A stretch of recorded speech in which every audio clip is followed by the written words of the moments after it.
Hello students, I hope you all are doing well. Welcome once again at your own platform that is school तैयारी मतलब school की तैयारी। तो मेरे प्यारे बच्चों, if you remember in the last lecture we have discussed कि biotechnology है क्या, राइट एंड उसके प्रिंसिपल्स क्या है कि ये जो बायोटेक्नोलॉजी है वो काम कैसे करती है। तो बेटा आज का जो हमारा डिस्कशन है वो है थोड़ा डेप्थ वाला, मतलब आज हम बहुत ही डीप लेवल पर ये स्टडी करने वाले हैं कि बायोटेक्नोलॉजी काम एक्चुअल में कर कैसे रही है। देखो, बहुत ही इजीएस्ट वे में अगर मैं आपको एक चीज बताऊं, आपने सेक्सुअल रिप्रोडक्शन और असेक्सुअल रिप्रोडक्शन के बारे में सुना है, पता भी है आपको, है ना। जैसे कि आपको पता है सेक्सुअल रिप्रोडक्शन मतलब जो वेरिएशन थी, है ना, जिसकी वजह से वेरिएशन आती है, क्योंकि भाई इसमें दो different type of gametes involve हैं, दो डिफरेंट पेरेंट्स इन्वॉल्व हैं, ठीक है। जबकि असेक्सुअल रिप्रोडक्शन से क्या होता है, नंबर आपको एक ओरिजिन से इंक्रीज मैनर में मिलता है ना, वेरिएशन तो नहीं आ रही, या आप बोल सकते बहुत ही माइन्यूट वेरिएशंस आती है। आर गेटिंग माय पॉइंट, है ना। तो आप बोल सकते हो असेक्सुअल रिप्रोडक्शन क्या कर रहा है, प्रिजर्व कर रहा है जेनेटिक इंफॉर्मेशन, क्योंकि इसमें आपको आइडेंटिकल चीजें मिल रही है, राइट। असेक्सुअल रिप्रोडक्शन में आपको आइडेंटिकल मिल रहा था सब, that's why we are saying कि ये प्रिजर्व कर रहा है जेनेटिक इंफॉर्मेशन को। Are reading my point. But what if I tell you कि दोनों चीजें पॉसिबल है, मतलब वेरिएशन भी मिलेगी आपको और आपकी जो जेनेटिक इंफॉर्मेशन है वो भी प्रिजर्व हो जाएगी। तो बेटा ये पॉसिबल है, ये पॉसिबल है जस्ट बिकॉज ऑफ बायोटेक्नोलॉजी, ठीक है। तो आज हम डिस्कस करने वाले हैं रिकॉम्बिनेंट डीएनए के एस्पेक्ट को कि ये है क्या, ठीक है। रिकॉम्बिनेंट डीएनए, अभी मैं आपको बहुत ही लेमैन लैंग्वेज में अगर समझाऊं, लेट्स से ये हमारे पास एक स्पीशीज है ए, ठीक है, एंड ये स्पीशीज है हमारे पास एक B. Are getting my point. एक ए स्पीशीज है, एक बी स्पीशीज है, बट आई वांट मेरे पास एक ऐसी स्पीशीज हो, या मैं ये बोलूं एक ऐसा हाइब्रिड हो जिसके अंदर ये दोनों कैरेक्टरिस्टिक्स हो, मतलब कि let's say half of the part A and half of the part B, something like this. So the thing is and the idea behind this कि हम कैसा, मतलब एक ऐसा कैसा करें, ऐसा क्या करें कि हमें एक ही स्पीशीज में, एक ही ऑर्गेनिज्म में ये दोनों कैरेक्टरिस्टिक्स देखने को मिले, ठीक है। ये जो बना ये हमारे पास लेट्स से सी इंडिविजुअल आया, ठीक है, बट इस सी के अंदर ए और बी दोनों की कैरेक्टरिस्टिक्स है, so that's kind of recombinant, है ना, हमने बेसिकली रिकॉम्बिनेशन किया। तो अब आपको एक बात मेरी याद रखनी है बेटा, ये चैप्टर आपकी बुक में एज इट इज गिवन है, so I am not going to provide different और some special types of notes. बेटा देखो, अगर आप नीट के लिए भी प्रिपेयर कर रहे हो तब भी आपके लिए एनसीईआरटी बाइबल है, अगर आप बोर्ड के लिए प्रिपेयर कर रहे हो तब भी आपके लिए एनसीईआरटी जो है वो बाइबल की तरह काम करने वाली है। सो जो भी आपकी शिक्षा में आज के इस लेक्चर में आपको बताने वाली है बच्चा, आप उसी सारी चीजों को साथ के साथ अंडरलाइन करना है, अफकोर्स जो मैं आपको बताऊंगी वो आपको लिखना भी है, ठीक है। तो मेरे प्यारे बच्चों, let's start this thing by reading the same NCERT book, okay? चलिए स्टार्ट करते हैं। तो देखिए, आपको पता है कि बेटा हम बोलते हैं जो सेक्सुअल रिप्रोडक्शन है वो बेटर है देन असेक्सुअल, एडवांटेजियस है। क्यों है? यस, सेक्सुअल रिप्रोडक्शन अच्छा है असेक्सुअल से, क्यों? बताइए मुझे क्या आंसर हो सकता है इसका। तो मैं ऑलरेडी आपको आंसर दे चुकी हूँ in the beginning of this lecture. हाँ जी, यस। देखिए बेटा, सेक्सुअल रिप्रोडक्शन आपको वेरिएशन दे रहा है, ठीक है। So the form provides opportunity for variation and formulation of unique combination of a genetic setup. ठीक है, तो इससे यूनिक सेटअप बन रहा है। किससे? सेक्शुअल रिप्रोडक्शन से। सेक्शुअल रिप्रोडक्शन से बेटा वेरिएशन आ रही है, that's why it is advantageous. ठीक है, ये आपको वेरिएशन दे रहा है, राइट। और आपको ये बात भी पता है कि कुछ वेरिएशंस बेनिफिशियल होती है, ठीक है, there may be some sort variation जो कि बेनिफिशियल होगी, और कुछ वेरिएशन हार्मफुल भी हो सकती है। बट यस, जब हम किसी चीज को एक अच्छा बता रहे हैं, एक एडवांटेजियस मैनर में बोल रहे हैं, so we have to focus on the beneficial factor of that. ठीक है, so beneficial of the organism as well as the population, right. So asexual reproduction जो है, ठीक है, असेक्सुअल रिप्रोडक्शन जो है, we going to preserve the genetic information. Are you getting my point? Asexual reproduction क्या कर रहा है बेटा? ये प्रिजर्व कर रहा है जेनेटिक इंफॉर्मेशन को, मैंने अभी आपको बताया, ठीक है। और जबकि सेक्सुअल रिप्रोडक्शन क्या करता है बेटा? Permit variation. So this is how you can से, यहाँ पर आप मेंशन कर सकते हैं, ये एडवांटेज है सेक्सुअल रिप्रोडक्शन की ओवर असेक्सुअल रिप्रोडक्शन। कई बार बेटा ये क्वेश्चन एज 1 मार्क्स आपके एग्जाम में आ सकता है, so you have to be ready with that. What are the advantages of sexual reproduction over asexual one, और sometimes you can get this question as कि कौन सा बेटर है, सेक्सुअल या असेक्सुअल। ठीक है, चलिए अब आगे चलते हैं बेटा। अब एक आप बात बताइए मुझे, जब आप क्रॉसिंग करवाते हैं, है ना, ट्रेडिशनल, अगर मैं हाइब्रिडाइजेशन की बात करूँ, जो नॉर्मल लोकल फार्मर्स शुरू से, है ना, करते आ रहे हैं, तो बेटा जो ट्रेडिशनल ब्रीडिंग होगी उसमें क्या होता है बेटा? अनडिजायर्ड कैरेक्टर्स भी आ जाते हैं। उसमें क्या होता है? अनडिजायर्ड कैरेक्टर्स भी आ जाते हैं, ठीक है, जब आप ट्रेडिशनल ब्रीडिंग करते हैं। बट ऐसा, जैसे कि मैंने अभी आपको बताया, आज का हमारा लेक्चर जो है वो प्रॉपर डिवोटेड है किसको? रिकॉम्बिनेंट डीएनए को। तो रिकॉम्बिनेंट डीएनए ऐसा क्या कर रहा है जो कि ट्रेडिशनल ब्रीडिंग नहीं कर रही थी? बेटा ट्रेडिशनल ब्रीडिंग में क्या होता? अनडिजायर्ड कैरेक्टर्स आ रहे थे। फॉर एग्जाम्पल, अगर आपने 2 प्लांट स्पीशीज को क्रॉस करवाया तो आपके पास बिल्कुल एग्जैक्ट सेम स्पीशीज आ रही है ना। लेकिन जब आप बायोटेक्नोलॉजी वाले मेथड से करवाओगे, मतलब अगर आप मॉडर्न तरीके से ब्रीडिंग करवाते हो, तो उसमें सिर्फ आपको डिजायर्ड कैरेक्टर्स ही मिलेंगे। ठीक है, चलो मैं आपको एक कहानी बताती हूँ, बहुत ही इंटरेस्टिंग स्टोरी है, जो कि NDRI I think must have heard, जो कि करनाल में है, ठीक है, नेशनल डेयरी रिसर्च इंस्टीट्यूट आप बोल सकते हो। तो बेसिकली वहाँ क्या था कि काउ की मिल्क में वो पर्टिकुलर प्रोटीन लाया गया जो कि नॉर्मल काउ के मिल्क में नहीं मिलता। ठीक है, let's say someone is having some sort of disease, जो कि वो दवाइयाँ खा रहा है to treat that particular thing. But अगर वो उस गाय का नाम था गरिमा, ठीक है, अगर वो उस गाय का दूध पी लेगा तो उसको मेडिसिन की रिक्वायरमेंट नहीं है। सो द थिंग इज, उस गाय के मिल्क में वो पर्टिकुलर जीन कैसे आया? Of course that is through biotechnology, that is through recombinant DNA technology, जिसको आज हम डिस्कस करेंगे ब्रीफ लेवल पर। I think you are clear with this thing, traditional breeding और द मॉडर्न ब्रीडिंग। बेटा अगर मेरा पेस फास्ट हो तो आप मुझे बता सकते हो, ठीक है, कोई प्रॉब्लम नहीं है। चलिए, so let me highlight this, colour change करो इसका।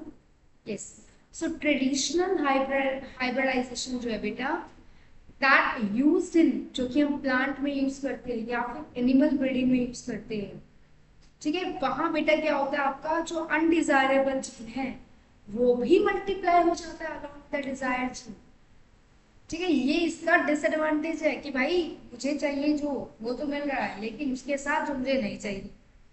ये ट्रेडिशनल ब्रीडिंग की बात होगी बेटा, ठीक है। लेकिन जब भी हम जेनेटिक इंजीनियरिंग की बात करेंगे, ठीक है, मॉडर्न टेक्निक्स की बात करेंगे, the techniques of genetic engineering which include creation of recombinant DNA, ठीक है, रिकॉम्बिनेंट डीएनए मतलब 2 डिफरेंट डीएनए को आपने फ्यूज किया है, ठीक है, use of gene cloning and gene transfer क्यों किया गया बेटा? ये जो ट्रेडिशनल ब्रीडिंग थी उसकी लिमिटेशन को ओवरकम करने के लिए। ठीक है, ठीक है बच्चों, ये क्वेश्चन बहुत बार आता है, how you will overcome the limitation of this traditional breeding? by using genetic engineering technique to make recombinant DNA।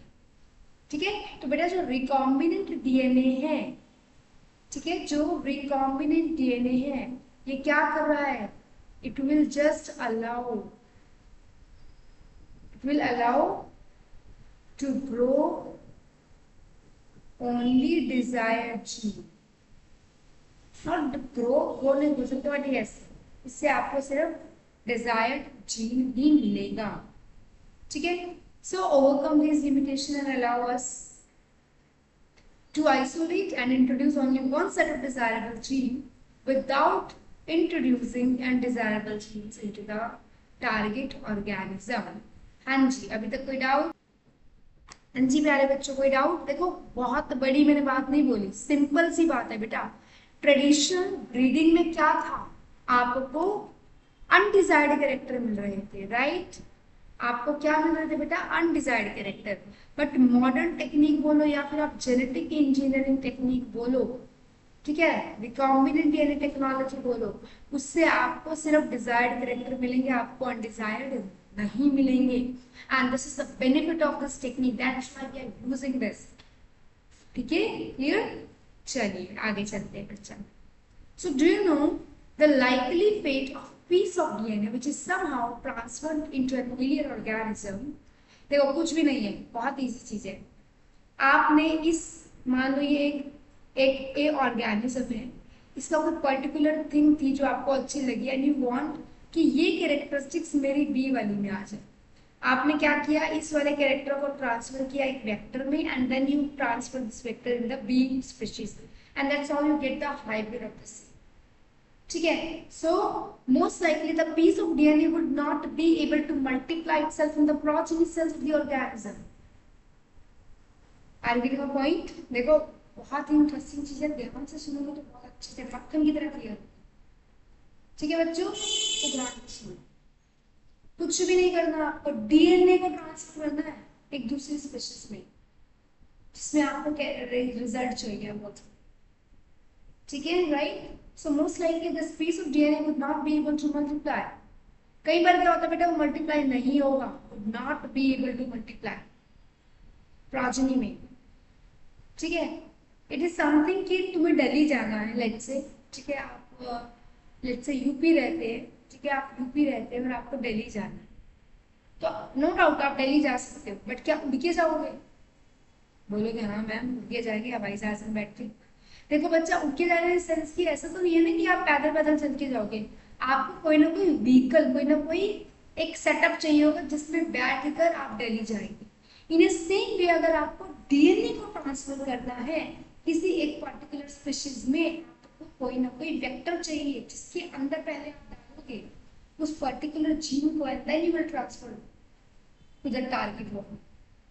ठीक है बच्चों, सो but when it is integrated into the genome of the recipient, it may multiply and be inherited along with the host DNA।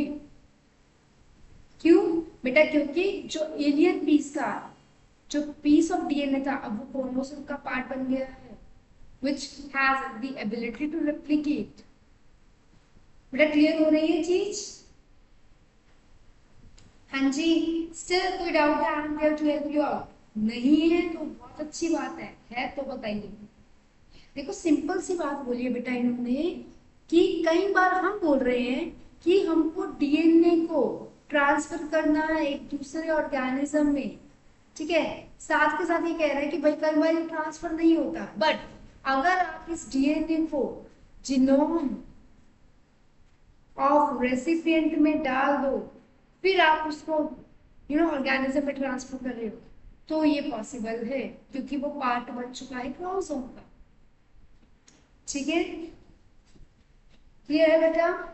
चलिए, सो अब बात ये है कि हम ऐसा कहां पर उस क्रोमोसोम को, उस डीएनए को डालें मतलब आप बोल सकते हो बेटा आरडीटी के लिए कौन से फैक्टर्स है जो इसको हेल्प करेंगे। तो सबसे बड़ा फैक्टर है बेटा ORI, that is origin of replication. तो बेटा क्रोमोसोम के पास एक स्पेसिफिक सीक्वेंस है, क्रोमोसोम में there is a specific DNA sequence जिसको बोलते हैं ORI, that is origin of replication, जो कि रेप्लिकेशन को इनिशिएट करने के लिए जरूरी है। ठीक है, so therefore for the multiplication of any alien piece of DNA in an organism it needs to be part of chromosome. ठीक है, तो मतलब लेट्स से बच्चा ये कोई डीएनए है, ठीक है, फॉरेन डीएनए बोल सकते हो आप, क्योंकि यही वो कैरेक्टरिस्टिक है जो आपको चाहिए, और ये वो पर्टिकुलर रेसिपिएंट है जहां आपने डालना चाहिए। यहाँ पर वो पर्टिकुलर ORI है जहां इस फॉरेन डीएनए को इनकॉर्पोरेट करेंगे। तो फॉरेन डीएनए को कहाँ इनकॉर्पोरेट करेंगे? ORI को। ठीक है, क्योंकि यहीं से रेप्लिकेशन जो है बेटा स्टार्ट होगा।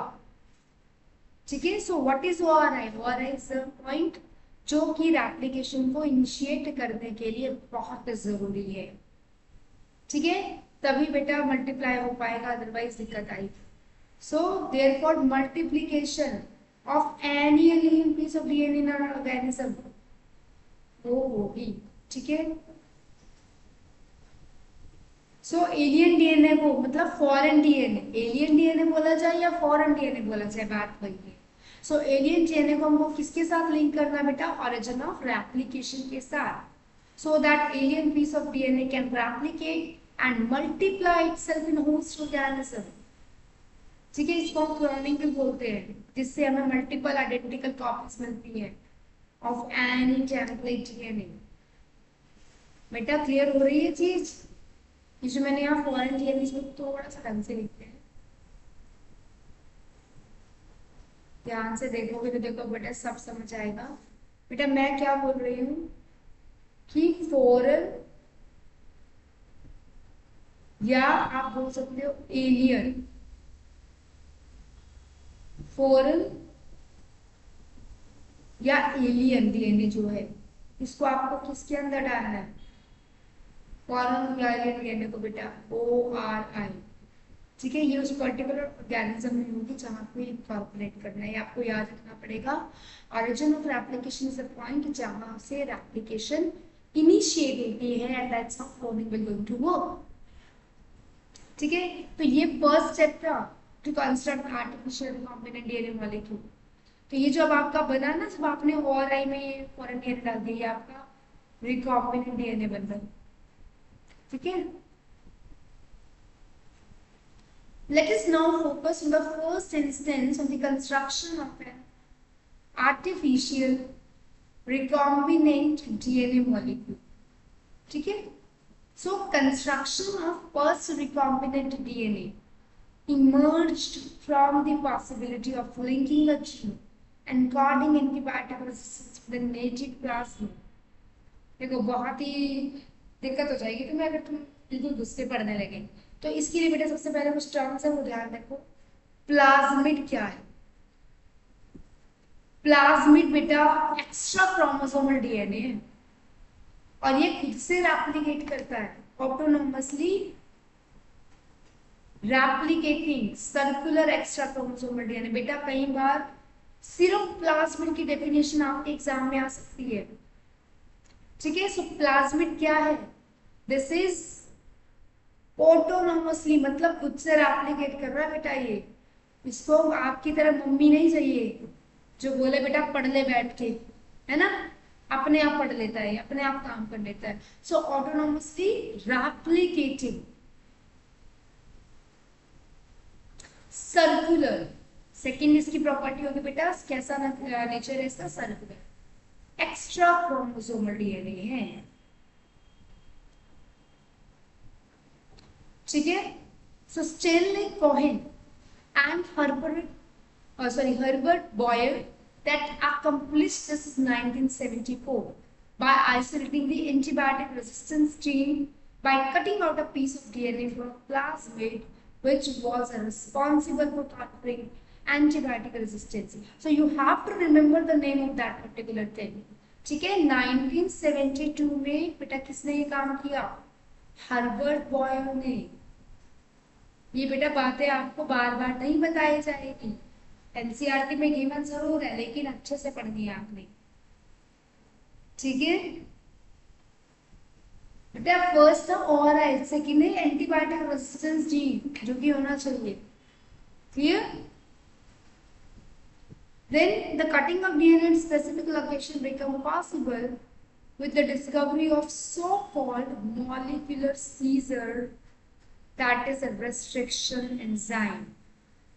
देखो एक थ्योरी बताती हूँ, जस्ट सो आपको बहुत ही एक इजीएस्ट वे में बताऊँ। लेट्स से अगर मैं आपको बोलूँ कि आपको एक चार्ट बना, ठीक है, लेट्स से एक ये ग्रीन कलर का चार्ट है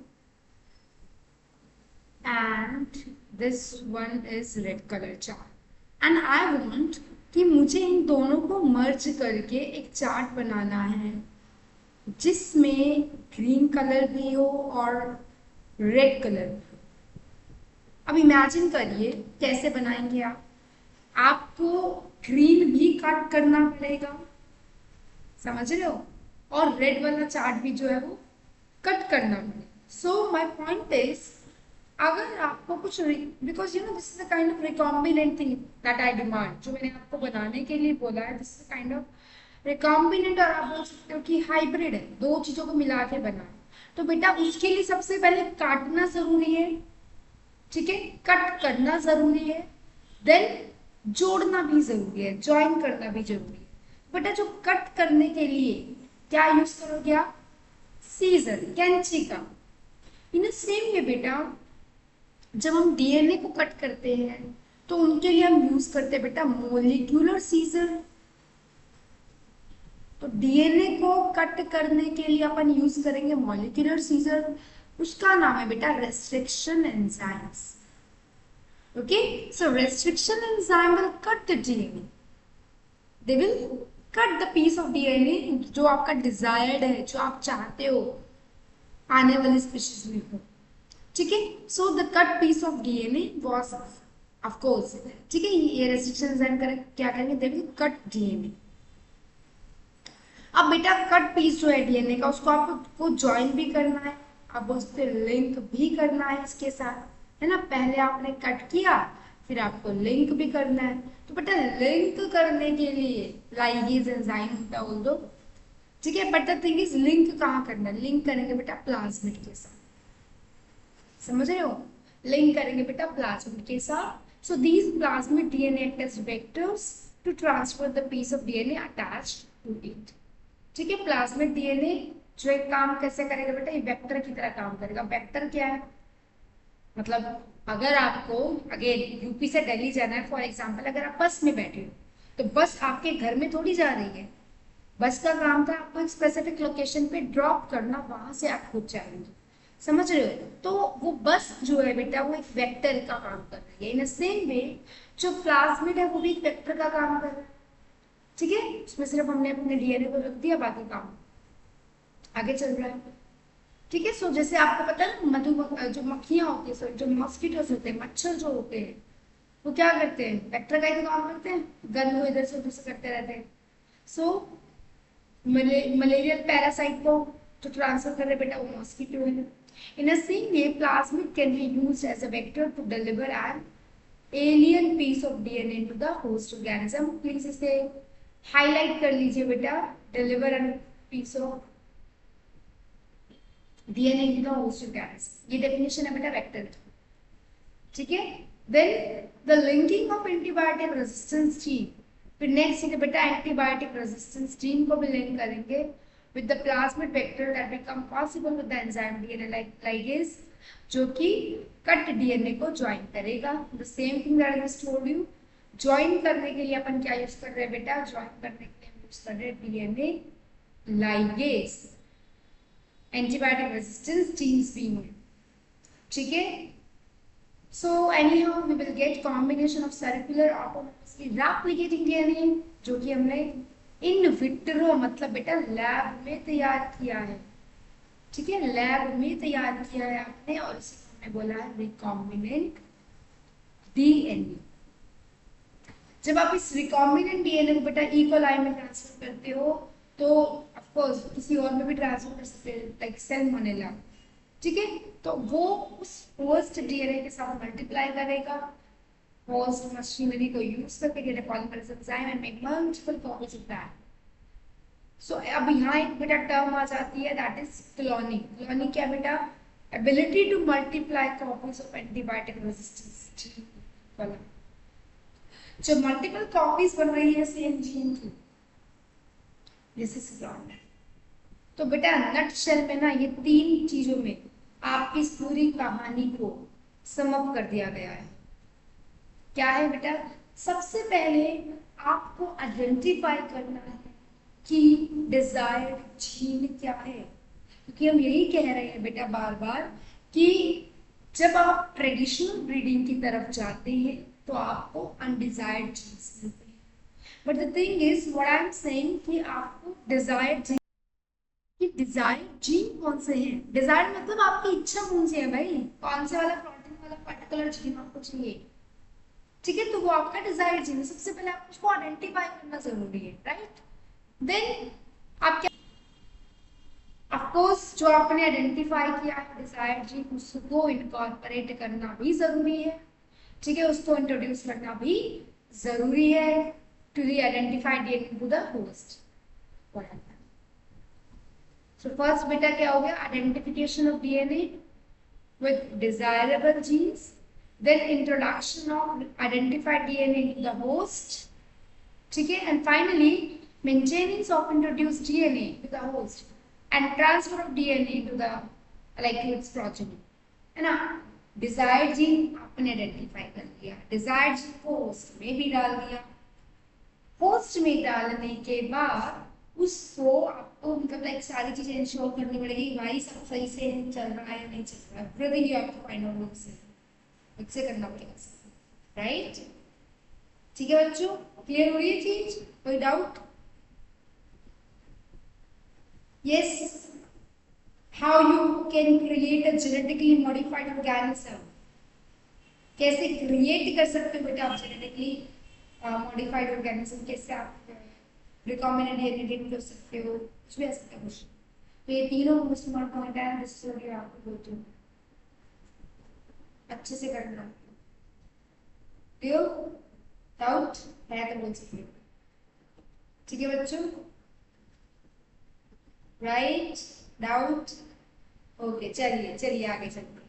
बेटा पहले आपको ये स्टेप्स क्लियर होने चाहिए, जब स्टेप्स क्लियर हो जाएंगे आपको कुछ भी समझ में आएगा, ठीक है। स्टेप तो बेटा यही है, डिजायर को आइडेंटिफाई करना, ठीक है। आपको सबसे पहला है आइडेंटिफाई डिजायर जीन, कि कौन सा जीन है जो आप ट्रांसफर करना चाह रहे हैं, ठीक है। सेकंड होगा बेटा इंट्रोड्यूस इन होस्ट ऑर्गेनिज्म, होस्ट ऑर्गेनिज्म में बेटा आपको वो जो डिजायर्ड जीन था, जो डीएनए था, जो फॉरेन डीएनए था, वो डाल देना है। फाइनली आपको इंश्योर करना है, या आप बोलो कि मेंटेन करके रखना, चेक करना पड़ेगा कि भाई एवरीथिंग इज गोइंग वेल और नॉट, ठीक है। Maintenance of introduced DNA and transfer of DNA to its progeny, ठीक है। Clear? This is what you have to do, and ये बेटा steps to create GMO, that is genetically modified organism, ठीक है। Clear? चलिए अब हम बात करते हैं बेटा tools of recombinant DNA. So tools क्या है, मतलब औजार क्या है, क्या तरीका है रिकॉम्बिनेंट डीएनए टेक्नोलॉजी के लिए। देखो मेरा पूरा ट्रिक याद रखना बेटा, मैंने अभी आपको बताया था, let me show you.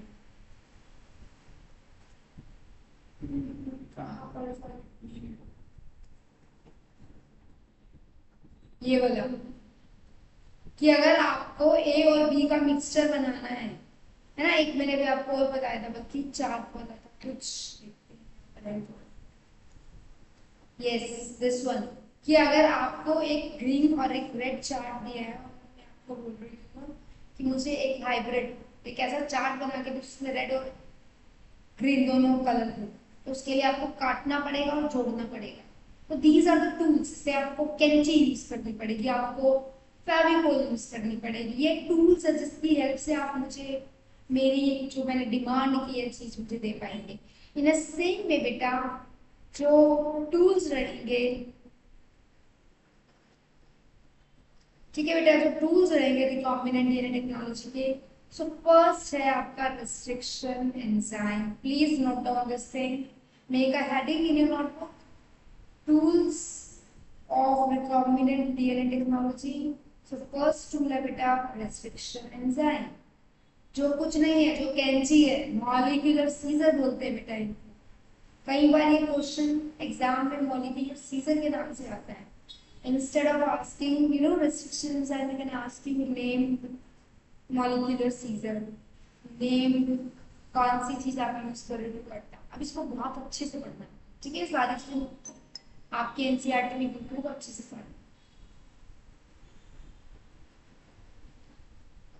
So in the year 1963, दो एंजाइम बेटा बेसिकली निकाले गए थे जो कि रिस्पॉन्सिबल थे for restricting the growth of bacteriophage in E. coli. E. coli से ये एंजाइम निकाले गए बेसिकली, ठीक है। और इनमें से एक में जब मिथाइल ग्रुप जो था ऐड किया गया डीएनए में, while the other clear, clear, मतलब जो मिथाइलेटेड डीएनए है they will not going to contact, ठीक है बच्चों। ये बहुत ही कॉमन क्वेश्चन है। फर्स्ट रेस्ट्रिक्शन एंडोन्यूक्लियस का नाम that is HIND, Hind second. Mark कर लो बेटा, इससे इंपॉर्टेंट है, पेपर में आता है, ठीक है। फर्स्ट रेस्ट्रिक्शन एंडोन्यूक्लियस कौन था? एंडो, देखो रेस्ट्रिक्शन एंजाइम की भी ना बेटा कैटेगरी है, ध्यान से समझना इस चीज। रेस्ट्रिक्शन एंजाइम की भी कैटेगरी है बेटा, एक होता है एक्सोन्यूक्लियस, एक होता है एंडोन्यूक्लियस। जैसे मान लो बच्चा ये डीएनए, ये क्या है आपका डीएनए, तो बेटा अगर यहां से मुझे अंदर से कट करना है तो मुझे रेस्ट्रिक्शन एंडो मतलब इनसाइड एंडोन्यूक्लियस चाहिए होती, ठीक है। और अगर मुझे बाहर से कट करना है तो मुझे चाहिए होगी बेटा एक्सोन्यूक्लियस, समझ रहे हो? तो व्हाट आई एम सेइंग, जो हिंद सेकंड है बेटा वो रेस्ट्रिक्शन एंडोन्यूक्लियस है, ठीक है। whose functioning depended on a specific DNA nucleotide sequence, ठीक है, जिसको आइसोलेट किया गया था, क्लियर। सो बेटा जो हिंद सेकंड है, it always cut DNA molecule at a particular point. हमेशा याद रखना बेटा जो रेस्ट्रिक्शन एंजाइम्स है ना, ये स्पेसिफिक पॉइंट से कट करते हैं, ऐसा नहीं कहीं से भी रैंडमली कट कर रहे, हमेशा एक स्पेसिफिक पॉइंट से कट करते हैं। They cut DNA molecule at a particular point by recognizing a specific sequence of 6 base pair।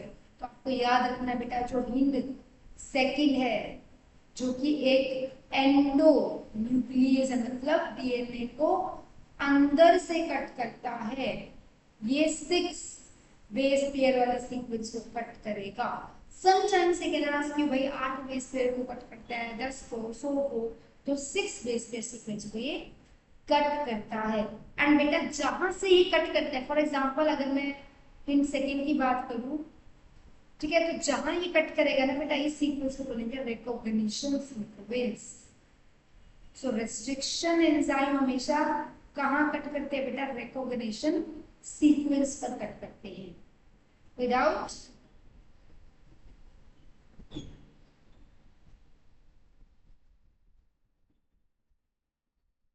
So specific base sequence को बोलेंगे recognition sequence, that is in second.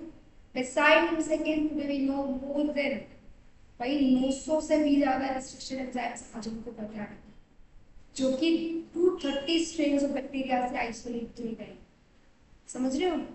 अभी मैं आपको कन्वेंशन बताऊंगी कि कैसे पता लगता है कौन सा एंजाइम है, कैसे नामकरण करते हैं एवरीथिंग। अभी तक बस हमने पहले टूल की बात कर रहे बेटा, पहला टूल कौन सा था बताइए मुझे फटाफट से? restriction enzyme, ठीक है, जो कि एंडो हमने भी बात करी है, आपका हिंट सेकेंड है, ठीक है। They will cut at recognition sequence specific point of 6 base pair वाली जगह पे कट करेंगे, फालतू जगह पे नहीं करते, right. Then the convention of naming these enzyme, now the thing is कैसे नामकरण कर रहे हैं, is the first letter of the name comes from genus. याद है 11th में हमने डिस्कस किया था कि जब भी हम किसी स्पीशीज का नामकरण करते हैं, फर्स्ट लेटर हमेशा capital, second small, first species sorry first genus, है ना, जैसे होमो सेपियंस था, फर्स्ट लेटर कैपिटल, स्मॉल, तो फर्स्ट जीनस है, ठीक है। एंड सेकंड टू लेटर कहाँ से आएगा बेटा, स्पीशीज से आएगी, प्रोकैरियोट के, जैसे इको आर है, सो इको मींस इकोलाई की बात कर रहे हैं। स्ट्रेन नंबर 13 है, ठीक है। सो आर जो है बेटा that is derived bye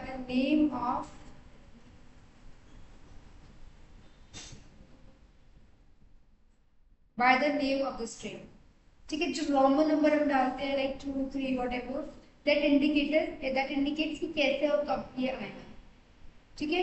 so Roman number बेटा क्या इंडिकेट करते हैं, Roman number they indicates order in which enzymes were isolated from that strain of bacteria।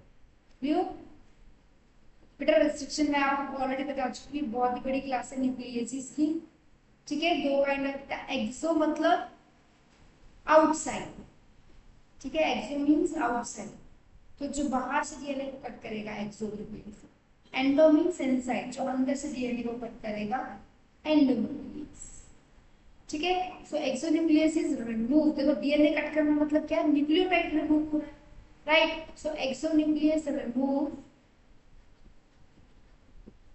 nucleotide from ends of DNA, whereas endonuclease makes cuts at specific positions within the DNA, ठीक है, DNA के अंदर ही लोग करेंगे, without clear.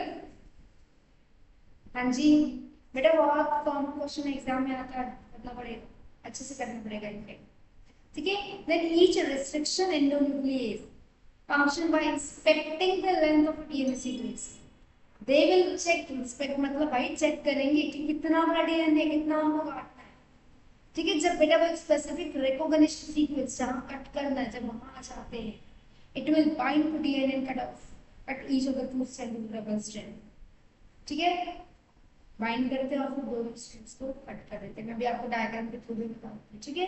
सो each restriction endonuclease recognize specific palindromic nucleotide sequence करेगा। Palindromic क्या होता है बताओ मुझे, बताओ, इंग्लिश तो थोड़ी बहुत तुम्हें भी आती होगी ना, बताइए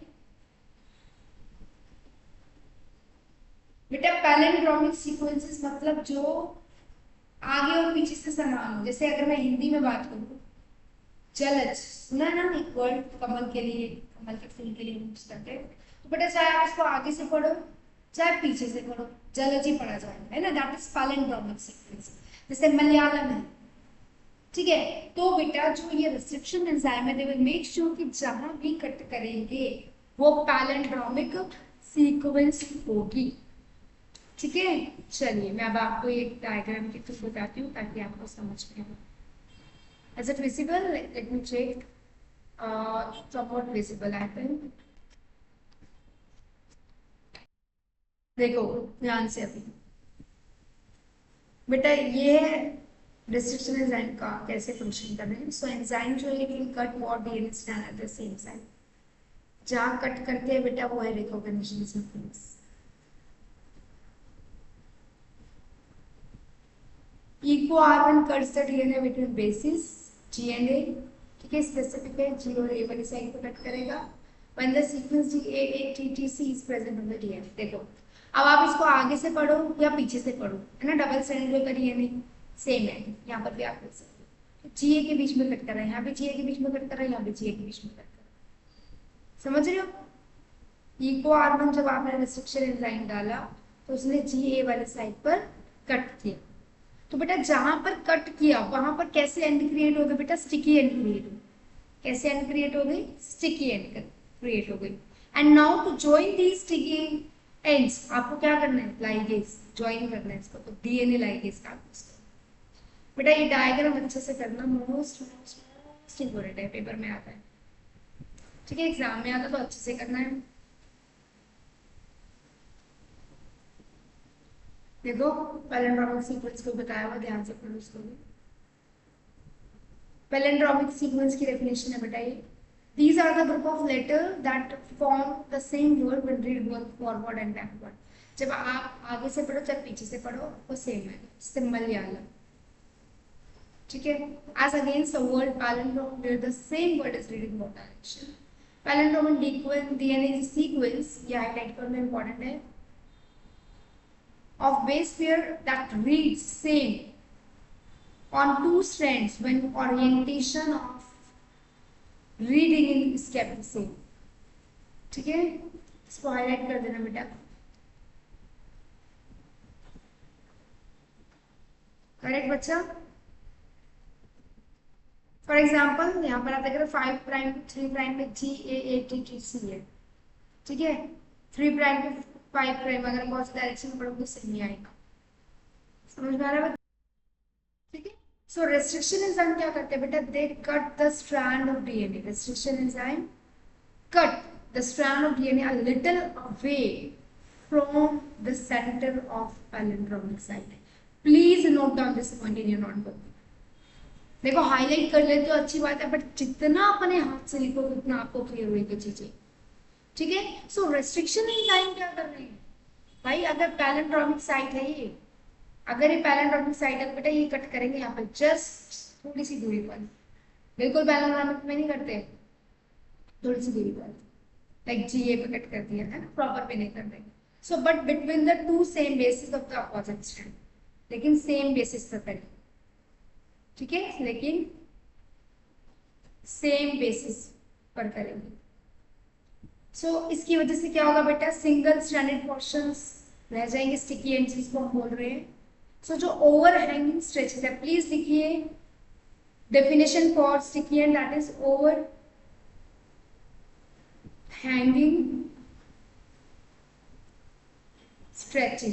overhanging stretches of DNA, that is sticky end, ठीक है। so these are named so because they form hydrogen bonds बनाते हैं with their complementary counterparts। so this stickiness on the ends facilitates the action of enzyme DNA ligase। Sticky end को जोड़ा किससे जाता है बेटा, this is being joined by using DNA ligase, clear. So restriction endonucleases are used in genetic engineering to form recombinant molecule of DNA. तो बेटा बिना restriction enzyme के आप रिकॉम्बिनेंट डीएनए मॉलिक्यूल नहीं बना पाएंगे, तो ये इंपॉर्टेंट है, ठीक है बच्चों, देख लो बड़ा फट से लिखो, ठीक है। So when you are using the same restriction enzyme to cut that, तो जो रिजल्टेंटली डीएनए फ्रेगमेंट्स आएंगे वो सेम स्टिकी एंड वाले होंगे। सो सेम डीएनए लाइगेज का यूज करके आप उनको जोड़ सकते हो, ठीक है। When cut by same restriction enzyme resultant DNA fragment have same kind of sticky end and that's how you can go for that, ठीक है बच्चा। देखो ये ना तुमको थोड़ा सा छोटा कर देती है ताकि तुमको इजीली समझ में। विजिबल है बच्चा, हाँ जी विजिबल है, तो विजिबल है, चलिए जी देखो बेटा ये है फॉरेन डीएनए। फॉरेन डीएनए मतलब डिजायर्ड, है ना, जो आपको चाहिए, डिजायर्ड बोलो, एलियन बोलो, जो आपकी इच्छा है। तो आपने फॉरेन डीएनए को और वेक्टर डीएनए को सेम एंजाइम से कट करना है सबसे पहले। Same restriction enzyme you will going to use to cut both foreign DNA as well as vector DNA, है ना, क्योंकि बेटा आपको वेक्टर डीएनए में ही फॉरेन डीएनए डालना है, तो जितना फॉरेन डीएनए डालना है उतना ही आपको वेक्टर डीएनए का पार्ट खाली करना पड़ेगा। तो इतना पार्ट आपने कट कर दिया, इतना पार्ट आपने यहाँ से कट कर दिया, ठीक है। अब आप क्या करेंगे, अब आपको इस वाले पार्ट को यहाँ डालना है, मतलब you have to ligate and join the foreign DNA with the plasmid, ठीक है। So this is how you recombinant DNA molecule को। सो रिकॉम्बिनेंट डीएनए मतलब this kind of hybrid DNA कि दोनों की क्वालिटी है ना, इसके अंदर फॉरेन डीएनए की क्वालिटी भी है प्लस इसके अंदर प्लाज्मिड की भी क्वालिटी है, ठीक है। And then you have to introduce transformation, मतलब बेटा जब आप इस रिकॉम्बिनेंट डीएनए को ई कोलाई में डालोगे तो ई कोलाई उस रिकॉम्बिनेंट डीएनए को टेक अप कर लेगा, उसको ले लेगा, वहां डिवाइड करेंगे वो सेल्स से क्या करेंगे। अगेन बेटा ये इंपॉर्टेंट है, पेपर में आता है नंबर क्वेश्चन, मोस्ट इंपॉर्टेंट है तो बताना पड़ता है। स्क्रीनशॉट ले लो बेटा इसका, एक बार एग्जाम में आना है तो अच्छे से करना है, ठीक है। अभी टेकन दैट, चलिए आगे चलते। बेटा फैक्टर्स बहुत है बट अभी के लिए हम पहले एक लेवल को क्लियर करें। चलिए, you may have realized that normally unless one cuts the vector and the source DNA with the same restriction enzyme recombinant vector molecule cannot be created। समझ रहे, मतलब ऐसा नहीं कि आप एक कट कर दो और आपका काम हो जाएगा, आपको दोनों जगह कट करना पड़ेगा। तो बेटा फर्स्ट सबसे पहले आपने काम क्या किया, सबसे पहले आपने रेस्ट्रिक्शन एंजाइम का यूज किया to cut, restriction enzyme to cut foreign as well as plasmid DNA, right. चलिए अब देखो डीएनए तो आपके पास कट के आ गया, आपने सारा काम कर। सेकेंड स्टेप होगा बेटा separation and isolation of DNA fragment. अब आपको जो डीएनए फ्रेगमेंट्स उनको सेपरेट भी करना है, तो सेपरेट करने के लिए बेटा हम टेक्निक यूज करते हैं इलेक्ट्रोफोरेसिस, ठीक है बेटा। चलो इलेक्ट्रो मतलब बेटा आपको इलेक्ट्रिसिटी का यूज करना पड़ेगा एंड फोरेसिस मींस मूवमेंट, ठीक है। तो इलेक्ट्रिसिटी से आप देखो एक ना छोटा सा फंडा समझो, मान लो ये आपका वो सिस्टम है जहाँ आपको इसको सेपरेट करना है, ये वेल्स है, यहाँ आपने अपने डीएनए को डाल दिया, ठीक है। यहाँ पर आपने इलेक्ट्रोड कनेक्ट कर रखा है, लेट्स से यहाँ नेगेटिव है यहाँ पॉजिटिव है। अब आपको पता है बेटा डीएनए पर क्या चार्ज है, नेगेटिव, और नेगेटिव किसकी तरफ अट्रैक्ट होगा, पॉजिटिव की तरफ। अब बेटा कुछ फ्रेगमेंट बड़े होते हैं, कुछ फ्रेगमेंट छोटे होंगे साइज में, so depending upon the size आपको क्या लगता है सबसे आगे यहाँ पर से वाला आएगा, स्मॉलर वाला या लार्जर वाला, ऑफ कोर्स स्मॉलर वाला है ना। जो पतला होगा वो भाग जाएगा, जो मोटा होगा वो फंस जाएगा, तो मतलब लार्जर फ्रेगमेंट आपको यहाँ कहीं ऊपर की तरफ देखने को मिलेगी, स्मॉल फ्रेगमेंट आपको यहाँ कहीं नीचे की तरफ देखने को। ये आइडियोलॉजी है, एक तरीका है ना। अभी हम पढ़ेंगे सारी पॉइंट्स को, आपको समझना चाहिए। सो सेकंड स्टेप है बेटा separation and isolation of DNA fragments, cutting of DNA by restriction, cutting of DNA by restriction endonucleases result in fragment of DNA. जब आप रेस्ट्रिक्शन एंजाइम यूज कर रहे हैं, फ्रेगमेंट आएंगे आपके पास। अब इन फ्रेगमेंट्स को आप कैसे अलग करोगे बेटा, जेल इलेक्ट्रोफोरेसिस से। तो सेकंड स्टेप आपका होगा बेटा जेल इलेक्ट्रोफोरेसिस, ठीक है बेटा। डीएनए पे कैसा चार्ज होता है बताओ मुझे, फटाफट से बताओ कमेंट सेक्शन में। यस, डीएनए पे बेटा होता है नेगेटिव चार्ज। क्यों होता है नेगेटिव चार्ज बताओगे मैडम? क्योंकि हम सारे नेगेटिव हैं, सारे बोलते हैं अरे यार बायो टफ है, फिजिक्स टफ है, हम सारे नेगेटिव हैं। ये रीजन नहीं है, डीएनए नेगेटिव चार्ज है बेटा क्योंकि इसकी जो बैकबोन है, बिकॉज ऑफ बैकबोन। बैकबोन किसकी बनी बेटा, इसकी शुगर फॉस्फेट की। तो जस्ट बिकॉज इसकी जो बैकबोन है वो शुगर फॉस्फेट के जो कि नेगेटिव है नेचर में, इसी वजह से डीएनए भी नेगेटिव चार्ज है, ठीक है। सो बेटा डीएनए कैसा चार्ज है, डीएनए नेगेटिव चार्ज है, ठीक है। तो अब आप जब इलेक्ट्रोफोरेसिस करवाओगे so you have to make sure इधर नेगेटिव आना चाहिए और इधर पॉजिटिव, ताकि नेगेटिव जो है वो इससे रिपेल करे और पॉजिटिव की तरफ अट्रैक्ट करे। So they can be separated by forcing them to move towards anode, anode कितना पॉजिटिव चार्ज मतलब anode, under an electric field through a medium matrix. तो आज के टाइम में जो मैट्रिक्स यूज कर रहे बेटा एगारोज यूज करते हैं, which is a natural polymer extracted from seaweeds. अब यहाँ आपका एक क्वेश्चन आ गया, एगारोज कहाँ से एक्सट्रैक्ट किया जाता है बेटा, सीवीड से। ठीक है, कहाँ से बेटा, सीवीड से एक्सट्रैक्ट किया गया है। ठीक है, और अगर उसमें बेटा पोर होते हैं, छेद होते हैं जिसमें से वो मूव करता है DNA. So DNA fragments separate according to their size through sieving effect provided by the agarose gel. तो एगरोस बेटा कर क्या रहा है, ये सीविंग इफेक्ट दे रहा है। देखो बेटा, अगर साइज होगा बड़ा तो उस पोर के अंदर, उस सीव के अंदर फंस के रह जाए। साइज होगा छोटा तो वो पोर्स को क्रॉस करता हुआ आगे चला जाएगा। ठीक है, तो सीविंग इफेक्ट के थ्रू होता है। सो जो स्मॉलेस्ट फ्रेगमेंट होगा बेटा दैट विल मूव फार्दर। देख रहे हो आप इस डायग्राम में, ये जो जेल है बेटा एगारोज है, सीविंग इफेक्ट से मूव कर रही है। ठीक है, सो लार्जेस्ट आपका यहाँ आएगा और स्मॉलेस्ट आपका सबसे आएगा बिकॉज ऑफ सीविंग इफेक्ट और बिकॉज ऑफ साइज। ठीक है, क्लियर